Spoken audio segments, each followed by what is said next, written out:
Previously on the last Pokémon Crystal challenge run. It's genuinely being mean at this point, and coming up, absolutely fine, maybe. Welcome along to 4 Moves. This is the series where we grab a Pokemon, we give it 4 moves, we put it against the clock, and we see just how long it takes to defeat Red. Sometimes we get through very quickly, and other times it's a little bit of a struggle. Today we're going to be running RAPIDASH. Now RAPIDASH's learn set in Generation 2 can be described in one word, and that one word is bad. It has no diversity in it at all, and it is going to be a struggle to get coverage. So let's now take a look at the 4 moves we have chosen for this challenge. The first move is going to be obvious. It's going to be Flamethrower. Flamethrower is going to do an awful lot of damage to a lot of opponents. It's of course our main stab move, and we do definitely need some good stab on this particular challenge. Our next move is going to be Return. We are a very good physical attacker, so Return will come in useful a little bit later on. Now, because we don't really learn too much that is fantastic for coverage, we are going to have Sunny Day in slot number 3. That means that when we get to the water types in this challenge, we'll at least be able to halve the damage output that those moves are doing. And then in our final slot, I wish we could have a different move, but Hidden Power Ice is going to be pivotal for this challenge as well. It gives us an answer to Lance, it gives us an answer to Clair, and it is overall going to be one of our best moves. In 4 moves, I'm trying to avoid Hidden Power and Return as much as I possibly can, but there are going to be some occasions like today where it is just unavoidable because of how terrible the learn set is in Generation 2. But that is enough faffing about. Let's get the timer going and let's get this challenge underway. Now, in contrast to our Corso challenge, the last challenge we did together, I think we're going to have the opposite problems with this particular one. We are struggling with learn set diversity as opposed to speed and offensive stats. Of course, Corso did very well because of its coverage. I'm hoping that Rapidash will do well purely on base stats alone. I don't think anything's really going to be outspeeding us, and we've got 100 in physical attack, 80 in special attack, both are perfectly cromulent. We won't be seeing too much of our physical attack until Return starts to boost in power, but I think by the middle of this challenge we should be able to hit very, very hard with our physical attack. Now we're going to be seeing a little bit of a taste of what the rival is like here with this toe style. I reckon it's going to be either a 3 or a 4 shot depending on ranges there. Nasty critical hit, meaning that we use our berry immediately, but I don't think that'll be too bad in the long term. This Pokemon is going to be getting a trip through the Sprout Tower as well. I think it makes sense to do Sprout Tower with Rapidash. We have great special attack, and it will give us some extra levels, so we don't have to worry quite so much about Falkner's Flamethrower. It also gives me a little bit of extra cash money moolah, so that I can invest it in some, probably protein. It is going to be the first vitamin I focus on this particular challenge. But now we are well on our way towards Violet City, and I hope you're all having a fantastic start to your year if you're watching this as the video goes live. If you aren't watching this as the video goes live, well, you should hit that subscribe button. That way you will see when videos go live. That is the best way, of course, to be notified of anything here on the channel. And if you aren't watching this as it goes live, I hope you're having a wonderful time of year, whatever time that may be, whether it's towards the beginning, middle, or end of the year. Now, Rapidash is doing very well so far for a medium-fast Pokemon, and this Hoppip is going to give us some lovely experience points as well. We've got a little bit of a ways to go until we get into Violet City, so why don't we skip ahead through all these nonsense wild encounters, and we'll meet back up in the Sprout Tower. And now we find ourselves at the very top of the Sprout Tower. We've only got one more trainer to battle. That is, of course, Elderly. You may notice the escape rope is missing from the top of the tower. We will be getting that in the Pokemon Center instead. So that does mean we have a little bit of a walk back out of the tower, but that shouldn't be too much of an issue. We do defeat Elderly, we get ourselves the Flash HM, we get a lantern as well, we'll be using that a little bit later on, and we say hello to a rat. Not really important, but if you do like Rattata like me, you'll be very pleased to see it. Let us now get out of the tower, and it turns out we missed a Sage. Sage Nico, we will take you on now. That is no bother for us. You are not going to be standing in our way for too long. Just means we get full experience, full stat experience, and full money from the Sprout Tower. And with that, we'll enter into our first gym together. The gym trainers aren't going to be an issue. We've got Hidden Power Ice, it's going to one-shot. It is mostly Falkner I am worried about, and even then it's RNG that will be the issue. The RNG could throw a spanner in the works. We will have to see how we get on.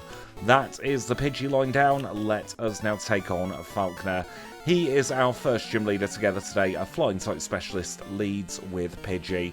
And I think actually Flamethrower is going to do more than Hidden Power against these.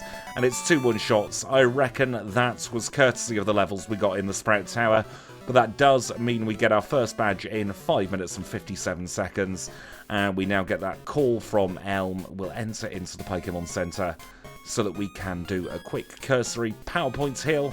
And we'll also get the escape rope. That escape rope will mean we don't have to walk out of any cave or building that we desire. Those are escape rope compatible anyway. We can't get out of the radio tower. That would be a huge time save if we could though. But unfortunately I've tried many times. It was one of the things I was really hoping to find as a time save when I first started doing challenge running. That was quickly poo-pooed by the Generation 2 mechanics. But what can you do? You can't have everything save time in these games. Right, I am now going to make my way down this route, taking on a few select trainers on the way and a few select wild Pokemon as well. And we'll reconvene at the other side of the cave. One cave later, we're out the other side and Hiker Anthony's caught us. Bloody hell. Let us take him on. We'll use a Hidden Power against the Geodude and we'll swap to Flamethrower for the Machop. There we go, Anthony. You're not darkening our day today. Now, here in Azalea, we've got a few bits to pick up, and we do need to take care of Team Rockets for the first of 3 times in the course of this challenge. We'll get 8 repels this time.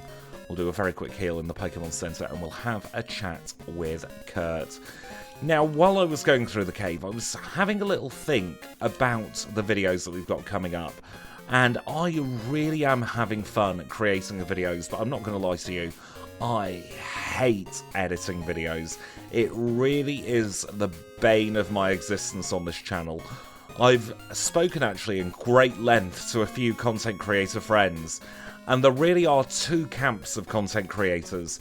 There are those who are very privileged in the sense that they feel like they are able to edit videos and have fun, and then there are those of us who find it a bit of a necessary evil. And I was actually spurred to think about this because of what I mentioned with Lickitung in the previous video. And I think doing this new editing style where I edit as I go has saved the channel, quite frankly. Talking as I'm doing the challenge and then just editing as I go means I don't have to worry about pacing, it means I don't have to worry about voicing in post, and it has kept the channel sustainable. One thing that is annoying me though is I cannot quite get my microphone settings right. No matter what I do, it's either too loud or too quiet, and there seems to be no in between. Adobe Premiere is then trying to do things to my voice that I didn't want it to do, which is annoying me to no end. And of course OBS is being a little bit silly with how it perceives the microphone levels as well, so it's very much a work in progress. But I am aware that the microphone is not consistent between videos at the moment, and it is something I am trying desperately to get fixed. Hopefully, within the next few videos, I'll find the solution. But at the moment, it is still very much eluding me. Now, we've only got 1 more trainer to go here in this gym. It is Bugcatcher Josh with his Paris. And with that, we'll enter into our second gym battle. This is Bugsy, the bug-type specialist, who leads with Metapod. And can you believe it's a one-shot with Flamethrower on Metapod? I know, bizarre, isn't it? Super effective, going down in 1 hit. Could never be Bugsy. There we go. Second gym battle all done. No need to take Bugsy seriously. 11:28 for the Hive badge split. Let's get out of here. I think we'll do a very quick cursory heal before taking on the second rival, and we'll see how we get on. This is rival number 2, and he's going to lead with Ghastly. So I'm going to take a bit of a risk here, and I'm going to set up a Sunny Day. Lick has not paralysed, that's great. We'll get rid of the Ghastly. Here comes the Croconaw, and Sunny Day is putting the work in. It did also force him into Scratch. We'll finish off the Zubat. 3 nice and simple KOs there. 2 one-shots and a 2-shot gets us through this second rival battle, and we can make our way through the Ilex Forest. Now, thinking of the Ilex Forest, I was considering having Headbutt in place of Sunny Day, but I thought with the rival battles, especially pre-return putting in the work, Sunny Day might be a little bit handier, and it's also going to give us quite a big boost to our defences when it comes to trainers like Chuck and Clair. So that's my logic there. I can definitely see a world where even Stomp could do well. Stomp and Headbutt are very similar, but Stomp does double power against minimised opponents, so it does have the upper hand in a couple of battles where it could come in handy, actually. Thinking especially around about Koga, but that is how we could have played as opposed to how we actually chose to play this challenge. Now, don't forget that all of the patches are available on the website, so if you do want to do it yourself and come up with probably an incredibly good strategy that I would never be able to think of, because let's be honest, I'm not the smartest player in the world, please do think about downloading it, and please do let me know your results. I'm genuinely interested in everybody's challenge run results. I know a lot of people say let me know how well you've done, but anytime anyone says they've done a challenge run, first of all, I feel kind of a little bit of elation actually, because somebody else is doing challenge running, and secondly, I really am curious to know how well you did. It doesn't have to be against the clock, it can just be felt good or it felt terrible. Sometimes the vibes are all you need to know how well or badly a challenge has gone. I definitely know that from some of the other challenges, the Nuzlockes and the Supermons, where we aren't against the clock. Now, we've got a few trainers that we want to take on down here. They're all very easy KOs, and they will all contribute to us being able to get our Abra, because I like getting out at this particular end of the game corner. It's a couple of extra battles, but that's a couple of extra bits of money, and it does get me out at the correct place, so I don't have to navigate around Goldenrod City, because as you've all seen by now, my navigation skills in this city are second to none if you're talking about how terrible the navigation skills are. I have such a knack of getting lost in Goldenrod, even 3 and a bit years since starting this channel, and goodness me, about 5 years since I did my very first challenge run. Now, I spent a lot of the Christmas period watching a heck of a lot of YouTube, even more than I normally watch, because I took a little break over the Christmas period. And something I noticed is the videos I enjoy watching the most are the ones that have the person doing the content, so to speak, just talking and not making too many cuts within their video. So that's something I'm definitely going to be trying to carry through with me throughout the course of this year. Instead of trying to curtail what I'm saying, I'm just going to let the words flow, and then when there's a natural break in conversation, that's when I'm going to do a cut, as opposed to focusing on what is up on screen in front of us. And hopefully that will mean we'll have some much smoother and some much nicer videos. Here comes Whitney. She is our third gym leader together today.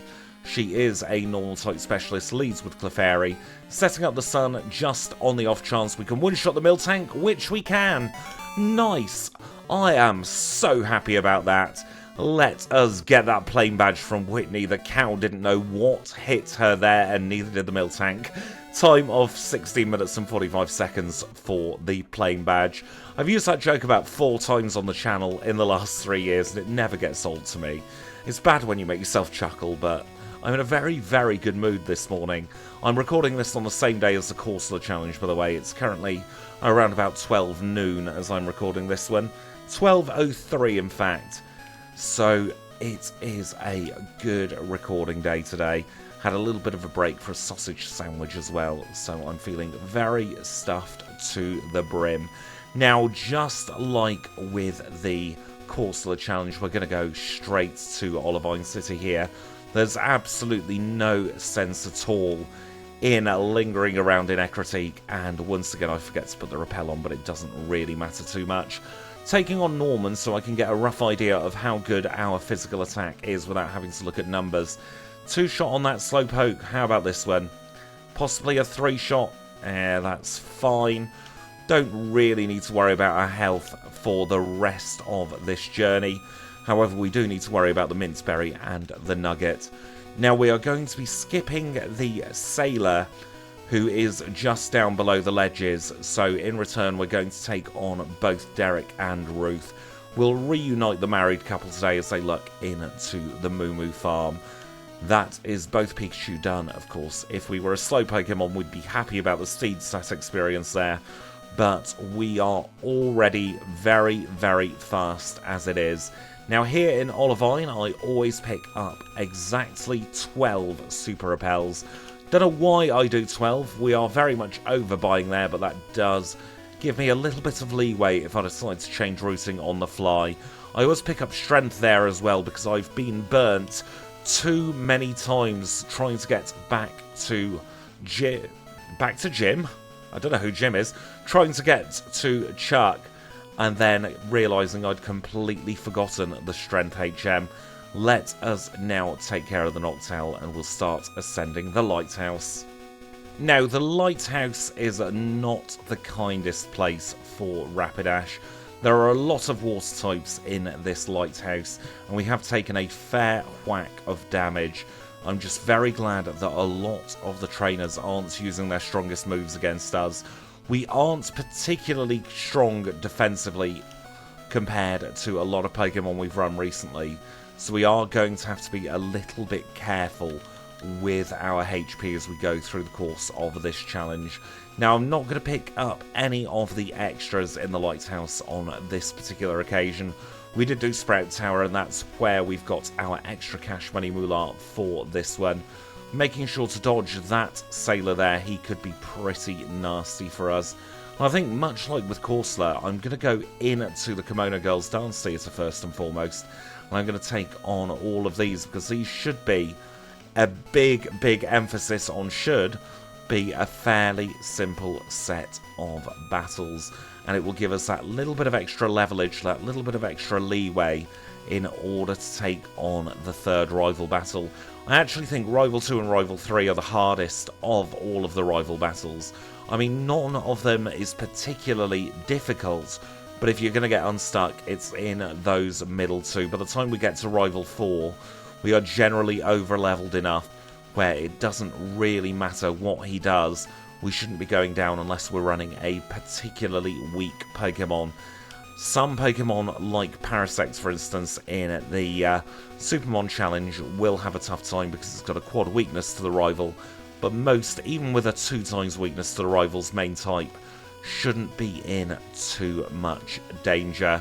But with that, we can make our way into the Burnt Tower. We'll plonk on our repel to make sure we don't get any wild encounters, and we will take on the rival for a third time. This time he is going to lead with his Haunter. He's probably going to swear at us, so we'll set up the Sunny Day, and we will try and get to sweeping. So 1-shot on the first Pokemon, it's going to be a 2-shot on this Croconaw. Bite does next to nothing, of course. He's not going to use a water type when the sun's out. We'll use a Flamethrower on the Zubat. We'll ignite and melt the Magnemite as well. And we have a very simple Rival 3. Let's fall through the floor now. We'll release the beast, and we'll take on Morty next. And that is Morty's trainers taken care of, so we'll now take on Morty himself. He is our 4th gym leader together today. He is a dual Ghost and Poison type spectacular leader who leads with Ghastly. We're going to set up the sun here and we're going to sweep. I'm not even going to bother holding on to any kind of berry because it should be 1-shots across the board. We grow up to level 32 courtesy of the Gengar, and we'll finish off this last Haunter as well. And we get the Fog Badge in a time of 23 minutes and 59 seconds. I really am feeling the benefits of an early sunny day in this particular challenge. it is putting in the work.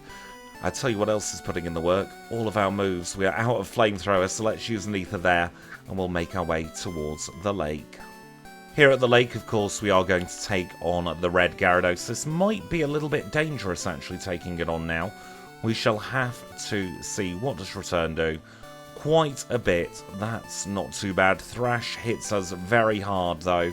Thank goodness that is the last battle before we take a proper Pokemon Center heal. We do have to say yes to Lance, unfortunately, as much as I would love to say no to him. If you say no to him, you can't progress. And we do eventually want to finish this challenge. We don't want to be stuck in Challenge Run Limbo forever. And we don't particularly want to be in Challenge Run Limbo forever, because that means this video will never go live, and I will never have another video on the channel because I'll be stuck playing this 24/7 until I finally complete the Rapidash challenge.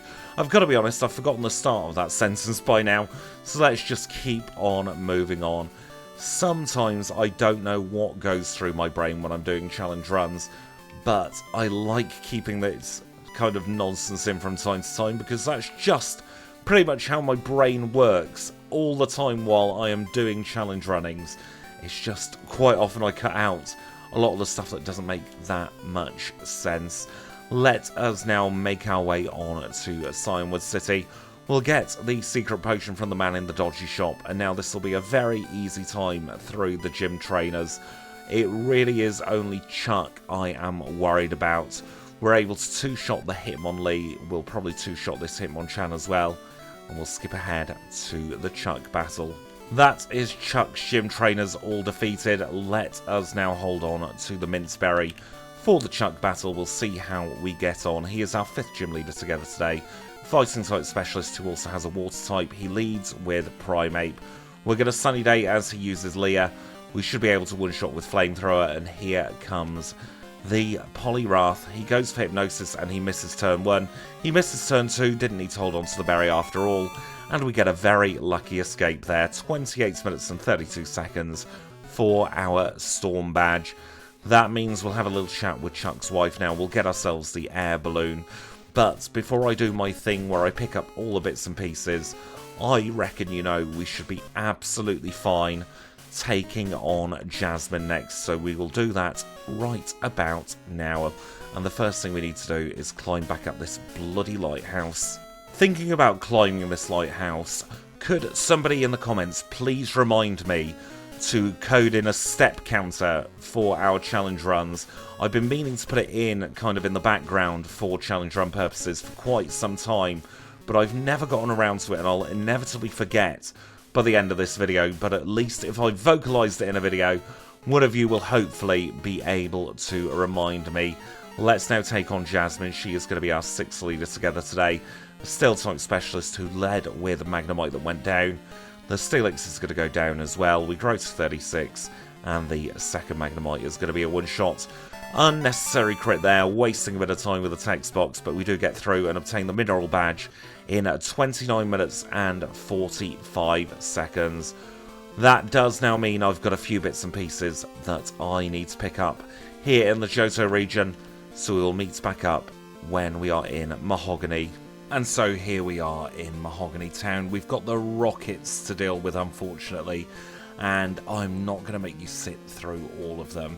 I have been thinking a little bit about my vitamin usage in this particular challenge though, and I've decided to split between both physical and special, as opposed to what I decided at the very start of the challenge, mostly because we're going to get 2 protein on our standard routing plus 1 calcium. So that does mean that we are going to be picking up some free vitamins. And also, I think our special is doing just fine as it is already. Hidden Power, Ice and Flamethrower are doing a very good job of knocking out the opponents that we want to in one hit. Considering we are in medium fast as well, that slow-ish experience group, it's kind of counterintuitive how slow it is to level up at the beginning in medium fast. But now that we are through the slow levels, we shouldn't be having too much of an issue whatsoever with leveling up and knocking most things out in one. And we have now made it to the end of another Mahogany Underground section. We will get ourselves the Whirlpool HM and the Bath Plug from Lance the Liar. We'll get ourselves out of here.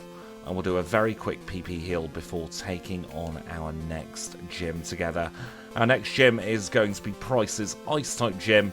We've just got Border Douglas to get through. He's got no special defense whatsoever, so this should be a very, very easy gym trainer battle. I do love going against the Shelter and Cloister line when we are a special attacker, because it means we're able to one-shot fairly easily. Let's take on Pryce. Ice-type leader, 7th on our list today, and he leads with Seal. Speed drop is meaningless really, he's got slow Pokemon. Here comes the Dugong, we'll use Return against that. Headbutt is not going to do much at all, and then we'll swap to Flamethrower for the Piloswine. Very good stuff there. Pryce is defeated and the Glacier Badge is obtained in 35 minutes and 54 seconds.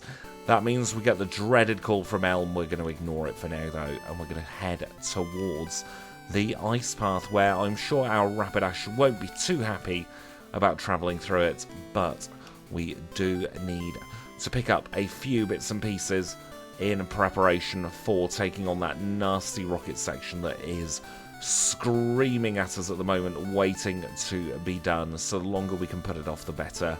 I really do not like the radio tower section. It's my second least favourite part of the challenge.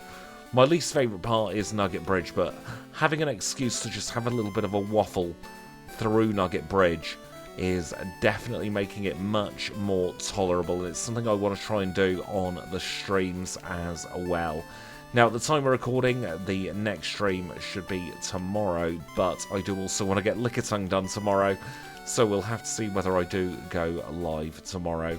Of course, on the streams at the moment, we are doing our big Generation 3 set of challenges, and by that I mean we've backported all of the Pokemon from Gen 3 into Pokémon Crystal, and we're going to see exactly which Pokemon is the supreme champion of Gen 3, and if that works well, you never know, next year we might do Gen 4. I've got my work cut out trying to do Gen 4 backporting though. With Generation 3 I could nick most of the front and back sprites as sort of a one for one from Pokemon Emerald, but Generation 4 makes those sprites a little bit more complex and a little bit bigger, so I'm actually going to have to put more effort into the sprite work, and that is not something I particularly want to do. Oh, hello, Raikou.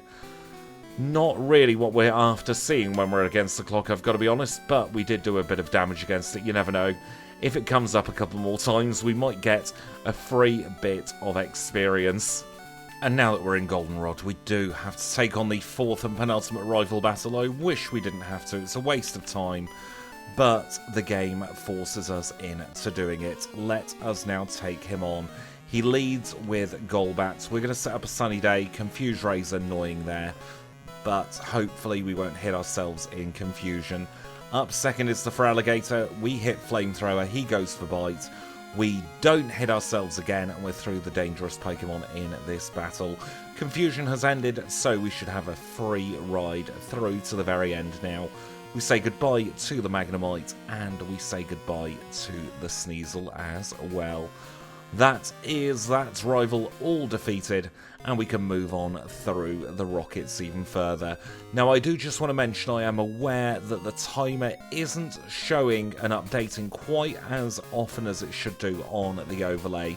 The internals of the timer are still working, however I updated my graphics card drivers last night. I've got a horrible feeling that they have done something with OBS, because I'm getting a fairly choppy frame rate on the monitoring. The video itself seems to be fine, but everything else is a little bit wonky. But please do rest assured that the time is still accurate, because it runs in the background. The display on screen is purely a visual thing for the overlay. And now we have made it to the very top of the radio tower, where we will take on the final Team Rocket executive. This should be a very, very easy battle. We have a fairly decently powered return now. It's at 99 power. It maxes out, of course, at 102 power. So that did fairly well. We get congratulated by the director. He gives us a clear bell. We never ever make use of the clear bell in any of our challenges. However, we are going to pick up the pink bow from Marie today. It could come in useful. And we mustn't forget the radio card either. It is going to be 1, 1, 2, 1, and 2. That gets us a radio card. It'll let us get past that Snorlax and Kanto. And now we can make a quick trip back to Blackthorn City, where we are going to go in to our final Johtonian gym. Now we are almost at Clair. We've only got Cool Trainer Lola to get through. For Claire's gym, she is probably actually the gym leader with the most number of mandatory gym trainers. Barring maybe Chuck, it could be a tie between those two, but we are now taking her on. She leads with Dragonair. We get through the first Dragonair, and here comes the Kingdra. We're going to set up a Sunny Day as she goes for Surf. We can easily tank, and we are holding onto the Perezcure Berry just in case of Dragon Breath. But that is the big threat of this battle all taken care of. We can swap back to Hidden Power now for the 2 remaining dragons, and we defeat Clair, and that means we can get the heck out of here. We've got to try and get into the Dragon's Den to claim our next gym badge. But of course, in the Dragon's Den, everyone's favourite nasty little man is waiting for us. So we are going to get rid of Cool Trainer Darren's Dragonair quick, sharp and in a hurry. And we will feel very, very happy about that. We really don't like Darren. He will never, ever be forgiven by me for his misdeeds when it comes to knocking out that poor Magcargo. I mean, the Magcargo did overperform, but that really is not part of what I'm talking about. I just really don't like Darren. Never have from the beginning. This gives me an excuse to hate on him. 47.51 for the Rising Badge. That does now mean we have all 8 Johtonian gym badges acquired.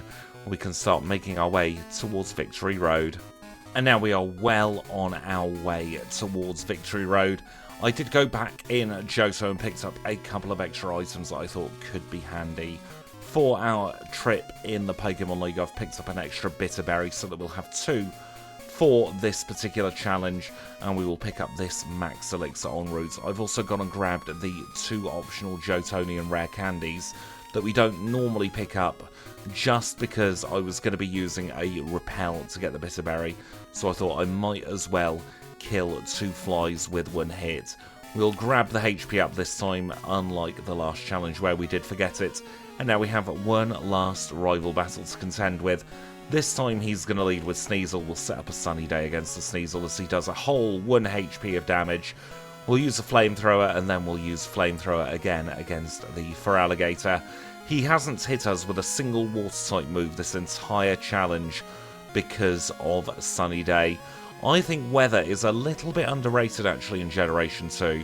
It does help out quite often, more often than you would think, considering Weather isn't that frequently used in these games. We are now through the final rival battle though. We'll do a quick cursory PowerPoint heal. We'll grab our full restores from the man here at the desk, and we'll park ourselves in front of the stairs and take a look at our stats. We are shaping up like this.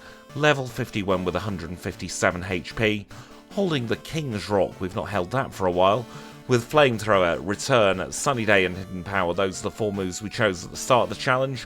145 in attack, 107 in defense, 124 in the specials, and 143 in speed. Don't forget, those are just the out of battle stats. We will get a big buff in battle, as we'll see against Will in just a moment. Now, as for league predictions, I think we'll have a fairly smooth ride. I can't see any of the Elite Four particularly being too problematic. Maybe Bruno, potentially Karen depending on the RNG, and then I'm hoping that we'll be able to use Hidden Power Ice and return to Brute Force Lance. That's what I think anyway. I think we'll have a good ride. I could be completely wrong. Let me know down in the comments how well you think we'll do through the league. And now we will enter in and see what happens. Just before taking on Will, I have swapped to the Bitterberry. I think that's going to be the better item to hold for this battle, and we'll see how we get on. He leads with Xatu. We'll use Hidden Power against the Xatu. We'll knock it out in 1. Up second is going to be Slowbro. I reckon a pair of returns will get the job done against the Sobro, and we can move on to Xatu number 2. Is it going to be a one-shot? Yes, it is. I wonder if that was a range, actually. That was the entire reason we were holding on to the Bitterberry. But if we don't have to swap items until we get to Karen, even better. That is Will Defeated, time of 52:40 on the clock for that one. Let's now take on Koga, second league member, poison type specialist, also penchant for bugs, and we're going to take full advantage of that. He led with Ariados, that went down in 1. Fortress is next. It's very flammable, it goes up, and he's presumably very sad about that. Muck is next, using acid armor for reasons beyond the realms of normal human comprehension. Here comes Crobat, doesn't use any evasion strats, so he gets caught in a proper healing loop. 2 hidden powers takes care of it, and then we'll ignite his Venomoth. We have torched our way through the Koga battle there in a time of 53:19. Up third is Bruno. He's a fighting type specialist who's going to lead with Hitmontop. Now, I doubt we're going to one-shot this Hitmontop, so I've probably messed that up slightly there, but we shall see whether we have to pay the price. We get through the Hitmontop, and out comes the Onyx. We'll use a hidden power, probably could have got away with a flamethrower there. And up third is Machamp. Do we one-shot the Machamp? We critical hit it. We have this battle in the bag now. We'll say goodbye to the Hitmonlee, and we will say goodbye to the Hitmonchan with another crit. Goodness me. All of our Christmases are coming at once with that battle. First time Bruno, let us use a full restore. Let us also use the HP up. And we'll engage Karen in battle. She is our final league member. She is a dark type specialist who leads with Umbreon. We're going to set up a sunny day. Sand attack has hit, unfortunately, but she's going for feint attack. Confuse Ray, that's fine. We've got the Bitterberry. Up second is Gengar. We've connected, so we're not getting Destiny bonded.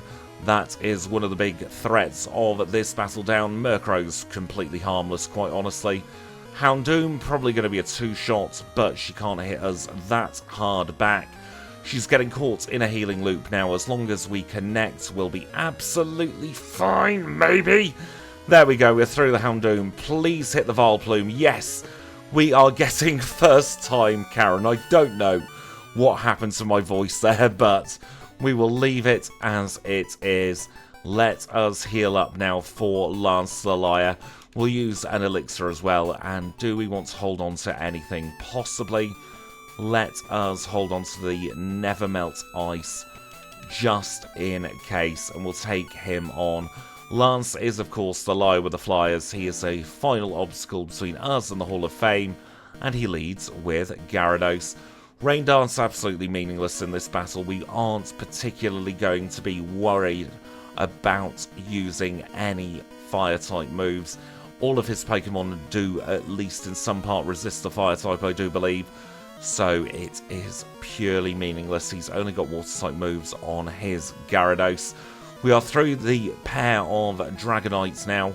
We are on to the Zard. Flamethrower is going to hit, but it can't burn us. Couple of returns takes care of it. We've got one final Dragonite left to go. We'll use Hidden Power, and we defeat Lance and get through him in a time of 55 minutes and 58 seconds. That was a really good Johto, considering how limited our learn set was. Let us get our final Hall of Fame time for this challenge. We are clocking in at 56 minutes and 14 seconds through the Pokemon League. Let us now take a look at the midpoint leaderboard. And so at the midpoint of the 4 moves challenge, we are in 3rd place on our 4 moves leaderboard. If we now take a look at all of our challenges combined, we are in 44th place, just a few seconds behind the Firebird, a few seconds behind the Bumhead Fireduck, and just ahead of a cat. And now, as the rest of the leaderboard plays out in the background, I will say we've had a very strong start to this challenge. I'm very happy with how well Rapidash has done, considering the limitations of its learn set. But we mustn't forget, this is only half of the story. There are still another 8 gym badges plus the red fight left to come. So I tell you what, don't you dare go anywhere, because Kanto is next. And we are now rejoining the action here in Vermilion City, where the first thing we'll do is grab a rare candy from the chairman of the Pokemon fan club. He's talking about his Rapidash, but we've got a far, far better Rapidash on our hands. So we're going to try our standard Kantonian routing for our Rapidash. I don't think it's going to be too much of a problem to do this routing. So we're going to start here in Vermilion City, and we'll take on Lieutenant Surge in his gym. He is an electric type specialist, and he's going to lead with Raichu. Now, I am finally starting to develop a bit of a soft spot for Raichu again after those horrible challenges we have done, starting with the Pichu. Still can't stand the Pichu, but Raichu and Pikachu are slowly being forgiven. We've not had too many issues with Pikachu lately at Red, so I'm not in a bad mood with the Electric Rat. That is Surge down, though, in 58-17. It's going to be tight, but I would love to get sub our Erica as well. Going to go there quick, sharp, and in a hurry, moving like the clappers from Vermilion City into Celadon City. Goodness me, Repel's wearing off, everything all coming up at once. I do want to get the leftovers, and I do want to get the PP up as well to give us a little bit more staying power through Kanto. We will pop into the gym, and it is going to be very tight for our second sub-hour badge. We are on a very good pace, though. It wasn't until last year, I believe, or maybe late in 2024 that we got our first sub-hour league. In fact, it probably was late 2024.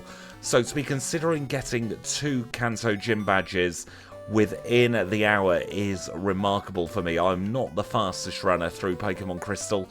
Never have been, never will be, but I'm proud of my gameplay nonetheless. I do think it's going to come right down to the wire against Erica here. We'll take her on as quickly as we can. We've got 30 seconds to get the badge. She leads with Tangela. We'll use Flamethrower. We'll knock it out in 1. Up next is a Jumpluff, another Flamethrower, another one-shot. We grow to 58. Here comes the Victory Bell, and there goes the Victory Bell. We can calm ourselves down a little bit now. We're absolutely getting our second badge in under the hour. And that is the Rainbow Badge in 59:49. We're not going to be able to get to Janine in under 6 seconds. So we'll have a nice leisurely cycle now down to our next gym. And we'll try and do much better movement compared to the last time we were on a cycling road with Corsola, where I was bonking into everything, clipping the grass, and just having a terrible time of it. That was a much smoother cycle down. We get ourselves into the door as well, and we can take on Janine next. She is our third Kantonian gym leader, Poison-type specialist, leads with Crobat. Once again, the plan here is just to hold the Flamethrower button. I think this is going to give us the quickest way of getting through this gym. Probably going to get another level as well, which is always nice. We do have 8 rare candies, I beg your pardon, at the moment in our bag. We're going to save them all for Red. We have defeated Janine in a time of 1 hour and 45 seconds. That was a really good Janine split. And now it does mean we're going to go back to Saffron City. We're going to do a very quick PP heal. And we've got backwards rock tunnel to deal with. And now, because we've got the lantern, this should be a fairly easy rock tunnel for once, because I'll be able to see where I am going. And I was just thinking a moment ago, it's very rare that I give myself praise here for movement or quick times here on the channel, but that's something I'm going to try and work on throughout the course of this year. And it got me remembering I used to watch COD montages. Yes, I was that kind of person. And there was somebody who used to do little montages of his impressive gameplay in one of the COD games, and all I can remember is that he used to constantly have this little pre-recorded voice clip when he was killing people in the game, where he'd just go, "What a beast, such a beast." And that has now been stuck in my head for about 5 minutes, and I feel the need to share it with all of you. So if you do know who I'm talking about, please do let me know, because I've completely forgotten at this point. Must have been well over 10 years ago. Let us now take on Sabrina. She is our next gym leader. Psychic type specialist, but she's got a really, really big weakness with her physical defense. So 3 returns is all it takes to defeat Sabrina, and we get our next badge in 1 hour, 2 minutes, and 39 seconds. You know what that means, don't you? It's time for Nugget Bridge. Aren't we the privileged ones? Would be more privileged if I could not be in Fly Purgatory. I'm going to trust myself to remember the machine part this time, and I'm going to do the slightly quicker Nugget Bridge movement. And in this Nugget Bridge, I want to kind of continue what I was just talking about, that positive mental attitude towards myself. I've never been the most confident person, always struggled with self-belief. It was on all of my report cards 20 years ago when I was in school. It was excels academically but lacks in self-belief and self-confidence, so holds back when probably should be working a little bit harder. That's always been the way with me though. I struggle so much to give myself praise, and I struggle sometimes to read the comments section when you're all being nice to me, because I'm thinking, have you watched the same video that I put out, or have you commented somewhere else by accident? So throughout this year I'm going to hold myself to account to not let myself beat myself up too hard, if that makes sense. Because I think there's definitely something when it comes to challenge running, when you are against the clock and you have that visible metric on screen, there's always going to be that thing of, well, other people are better than me at this, but it doesn't matter. It really doesn't matter. As long as you're having fun, as long as you're doing the best that you think you can do, or want to do for that matter, that is the only thing that you should be taking account of. And that is definitely what I'm having to do on this channel. I have to remind myself an awful lot. I never try and compare myself to anybody else. I've not watched other people's content for quite some time, because I did get bogged down in the nitty-gritty. In fact, it's only really Snowy who I watch, and that is only when Snowy feels up to creating content. Let us now take on Misty, our next gym leader. She is a water-type specialist, and we're having a bit of a weather war here with this Quagsire. I want to get Sunny Day up, just so that we don't get hit too hardly by her other Pokemon. That should also as well mean that we have a chance of one-shotting this Lapras, just like that. And then I reckon a pair of return against this Starmie. We are confused, we've hit ourselves in confusion. As long as we can connect once more, we get the badge, and we have defeated Misty in 1:05:21. That really was our tricky of all of the gym battles, so we don't need to worry quite so much now. Let's get ourselves back to the power plants. We are going to do another quick heal, because we did take a fair amount of damage. And you may have noticed that I did use the repel and then rewind. It's because here is the repel spot for this particular movement, because this repel will now last us all the way to Pewter City. It is the tightest repel we have in the game, which is why I have to make sure that we don't use it early, because we do have to do this movement here to get the expansion card, and then we have extra movement when we get to Vermilion City, because we've got to wake up that pesky Snorlax. Wasted a few steps there, but we do have a teeny tiny bit of leeway, and I don't think it's worth attempting to battle the Snorlax on this occasion. Instead, we'll just run from it, and we'll cycle through Diglett's Cave here. Out the other end, we're going to say hello, but not battle 3 drill. And there you can see just how tight that repel is, but we have made it into Brock's gym. Now, Brock does have the type advantage against us on paper, but I'm hoping that we will be able to still make very good waves against him. He leads with Graveler. We'll use a hidden power, guarantee the one shot against the Graveler. And up next is Rhyhorn. Once again, we can one-shot with Hidden Power Ice. Omastar could be a bit of a problem, you know. Let's use Sunny Day, try and negate some of that Surf, and then I think Flamethrower, and hope for the best. We get a very fortuitous burn there. That could save a fair amount of time. We are going to use Flamethrower against the Onix. Here comes the Kabutops. We'll use another Flamethrower. We've burnt again, and that guarantees the KO. That crit was unnecessary there. We are getting such good RNG on this challenge. I'm kind of dreading the point where it all starts to fall apart, because you know that's going to happen. It's just a case of where it falls apart. If it falls apart at red, it's kind of expected, but if we struggle against Blaine and blue, then we will have a bit of a problem on our hands, especially because we are currently on a 0 reset challenge. We don't very often get to red, I should say, on 0 resets, and it's even more rare to get a 0 reset challenge the entire way through. But stranger things have happened. Let us now take on Blaine. He is our next gym leader. He is, of course, a fire-type specialist, much like us, and he leads with Magcargo. We don't really have anything great for the Magcargo, so we're just going to brute force it. We'll be able to one-shot the Bumhead Fire Duck, and now it's Rapidash versus Rapidash, but we've got a better one. We knock it out. Time of 108.37 for the Volcano badge. Let us do a very quick heal. We'll use one of our elixirs as well. And we should just be able to rental Abra our way back to Viridian City. Now, I'm going to hold on to the Nevermelt Ice for this battle. I think it's going to be slightly better than the leftovers, or at least that is the theory. Let us now engage Blue in battle. He is our final gym leader of the challenge, and he leads with Pidgeot. Now, do we one-shot? No, we don't, but Hidden Power does very little against us, and we are on to a Rhydon.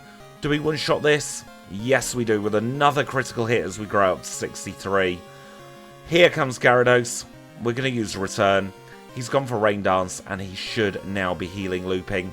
We will use another one of our sunny days in the opportune moments. This is not the right time to do it, though. Here comes Arcanine. We might as well continue using our return. The rain has stopped.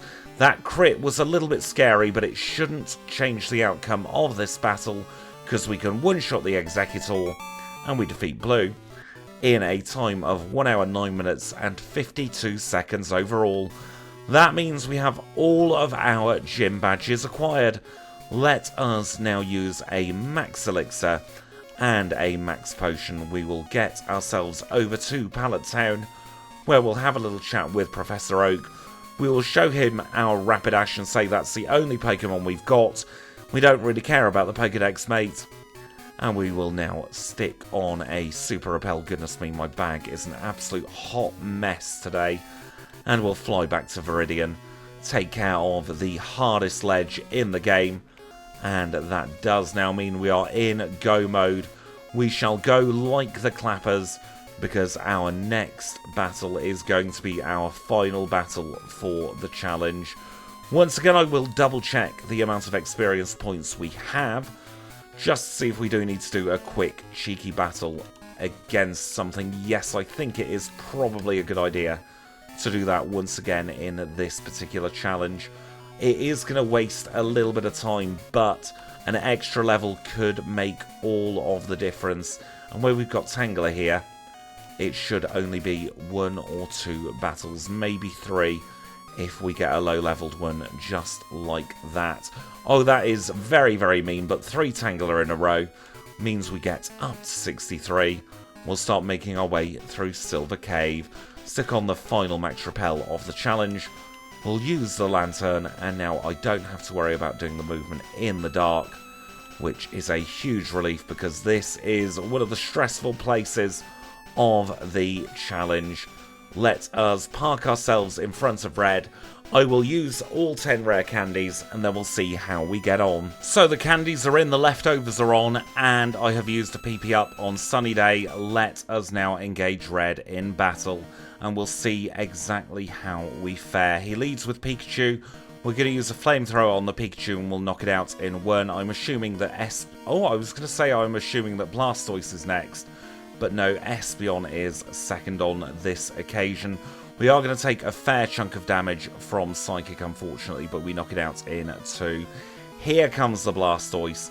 We have to use Flamethrower, unfortunately, because we have the Reflect up. We'll use a Sunny Day, try and negate some of the Surf damage.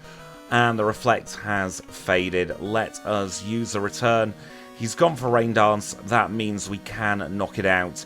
Here comes the Snorlax. This is the one I'm kind of worried about. Just going to go like the clappers and hope that we don't get paralysed by Body Slam.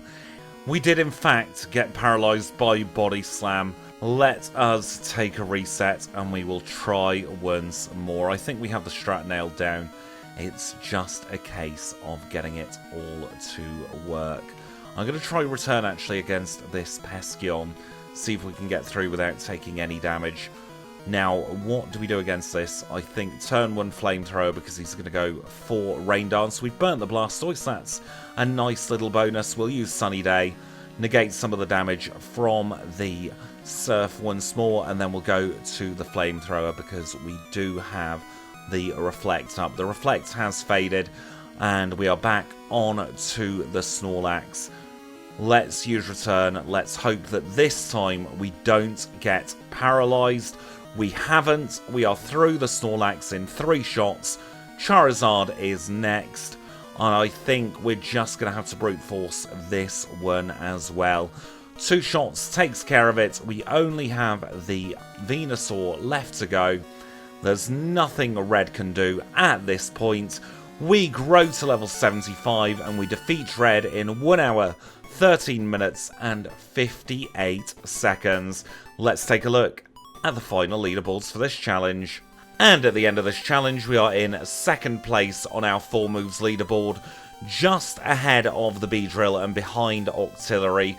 That reset didn't mean anything for our current ranking in 4 moves. Let's take a look at the overall leaderboard though and see where we finished. These are for all of our Crystal challenges, don't forget. We are in 34th place, in between a Gallade backport and our Poliwhirl in the middle challenge. Overall, I think we had a very, very clean challenge there. We didn't have to brute force too many battles. We only had the 1 reset. And considering our learn set was absolute garbage, I am very happy with the outcome. If you are too, please do make sure you subscribe to the channel. If you've got any feedback, by the way, please do leave it in the comments down below. Like the video, don't lick the video, like the video if you have enjoyed it as well. I will say thank you all so much for watching this particular challenge, and until next time when it's the dreaded bloomin' Lickitung challenge if I can get it done, I will say thank you all so much for watching once again. It's been an absolute pleasure, a little bit ramshackle, but they're always my favourite videos, and I'll catch you all very, very soon.